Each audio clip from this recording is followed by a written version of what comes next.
میرے عزیزو، ایمان سب سے بڑی دولت ہے، شاید ہمیں اس کا اندازہ نہیں ہے۔ یقین جانیے، جس کے پاس ایمان کی دولت ہے، کائنات کا سب سے بڑا امیر آدمی ہے، مرد ہے یا عورت ہے، شہری ہے یا دیہاتی ہے، پڑھا لکھا ہوا یا ان پڑھ ہے، ایمان کی دولت جس کے پاس ہے وہ دنیا کا امیر ترین شخص ہے، مرد ہے یا عورت ہے۔ اور جس کے پاس ایمان نہیں ہے وہ دنیا کا فقیر آدمی ہے، دنیا کا خسیس آدمی ہے، اور دنیا کے اندر وہ سب سے بڑا فقیر ہے جس کے پاس ایمان کی دولت نہیں ہے۔ قاری طیب صاحب رحمۃ اللہ علیہ نے اپنے خطبات کے اندر ایک واقعہ بیان فرمایا ہے۔ فرماتے ہیں کہ ایک دفعہ ایک اللہ والا گزر رہا تھا۔ اللہ والوں کی عام طور پر جو زندگی ہوتی ہے پرتعیش نہیں ہوتی، پرتکلف زندگی نہیں گزار رہے ہوتے، سیدھی سادھی زندگی، عام سے معمولی سے کپڑے، بعض دفعہ دھلے ہوئے ہوتے ہیں، بعض دفعہ دھلے ہوئے نہیں ہوتے، تکلف تو کرتے نہیں ہیں۔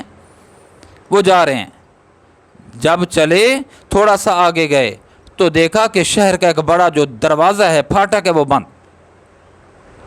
اس نے کہا کہ بھئی یہ گاڑیوں کی ایک لمبی لائن ہے اور لوگ کھڑے ہوئے ہیں۔ کسی سے پوچھا کہ کیا ہوا، کیوں دروازہ بند ہے؟ کہا کہ بادشاہ کا باز جو پرندہ ہوتا ہے وہ گم ہو گیا ہے، تو بادشاہ نے شہر کے جو دروازے ہیں وہ سارے کے سارے بند کرا دیے ہیں تاکہ باز اس کا نکل نہ جائے۔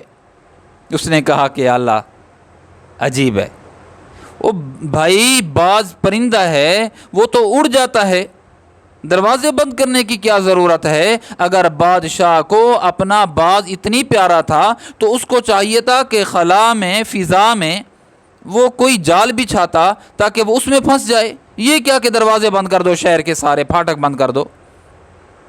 یہ کہنے کے بعد پھر وہ اللہ سے سرگوشی کی، یا اللہ تیری حکمتیں تو ہی جانے، کوئی نہیں جان سکتا تیری حکمتیں، تیری شان بھی عجیب شان ہے، اس کا اندازہ ہم نہیں لگا سکتے۔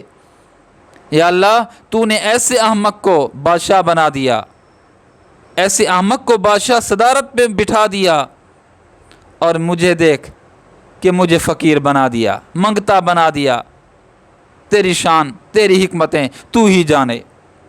فرماتے جب اس اللہ والے نے اللہ سے مناجات اور سرگوشی کی نا، اللہ رب العزت نے القاء کیا دل کے اندر اس اللہ والے کے۔ فرمایا کہ کیا کہہ رہا ہے کہ احمق کو صدارت دے دی اور تجھے فقیر بنا دیا۔ اے میرا بندہ، تو اس بات کو گوارا کرتا ہے کہ تجھ سے ایمان کی دولت لے لی جائے اور تجھے سلطنت کی دولت عطا کر دی جائے؟ کیا تو اس بات کو گوارا کرتا ہے؟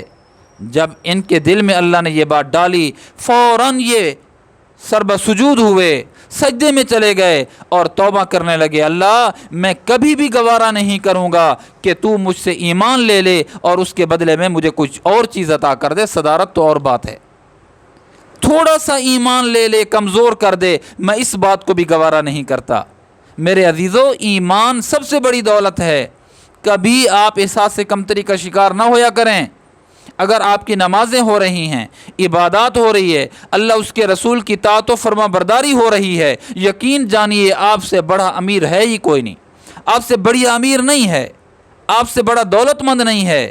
اور جس کے پاس اللہ کی اطاعت نہیں، جس کے پاس اللہ کے رسول کی وفاداری نہیں ہے، جس کے پاس ایمان کی دولت نہیں ہے، یہ سب سے بڑا فقیر ہے۔ شاید دنیا میں اس کا اندازہ نہ ہو، آخرت میں پتہ چلے گا کہ ایمان والے کا مختصر عمل بھی اخلاص کی وجہ سے پہاڑوں سے زیادہ وزنی ہوگا، اور اگر بغیر ایمان کے پہاڑوں جتنی اگر کوئی نیکیاں کرنے والا ہوگا وہ ساری اکارت اور ضائع ہو جائیں گی۔ ایمان سب سے بڑی دولت ہے۔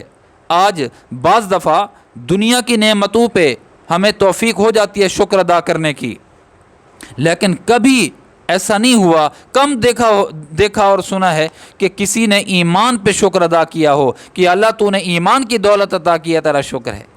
تو میرے پیارے، ایمان سب سے بڑی دولت ہے۔ ایمان کا شکر بھی اللہ کا شکر، ایمان کا جو عطا کیا ہے، ایمان والی دولت عطا کی ہے، اس کا شکر بھی ادا کرنا ہمارے اوپر لازم، فرض اور واجب ہے۔ اس اللہ کا شکر ادا کرنا چاہیے، کیوں کہ ایمان سب سے بڑی دولت ہے۔